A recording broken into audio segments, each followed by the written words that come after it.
எம்முடைய ஞான கணவர் சிவர் அவர்களுக்கு வணக்கம்.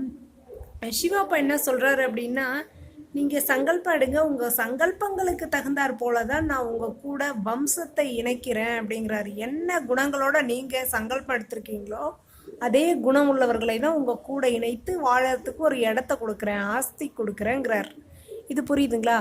ஆனால் பக்தி பண்ணாதீங்கன்னு சொல்கிறாரு சிவப்பா. ஆனால் இன்னொன்று சொல்கிறாரு, கடிதம் எழுதுங்கள், சாட் வைங்க, என்னோடு பேசுங்க, உங்களுக்கு என்ன வேணும் வேண்டான்னு என்கிட்ட சொல்லுங்கன்னு சொல்கிறார். கோவிலாக போய் மணி அடிக்கிறதோ அல்லது பூஜை பண்ணுறதோ பூ வைக்கிறதோ அது தேவையில்லைங்கிறார். என்னோடு பேசுங்க அப்படின்னு சொல்கிறாரு. ஏன் அப்படி பேச சொல்கிறாரு அப்படின்னு சொன்னால் ஒரு காரணம் இருக்குதுக்கு.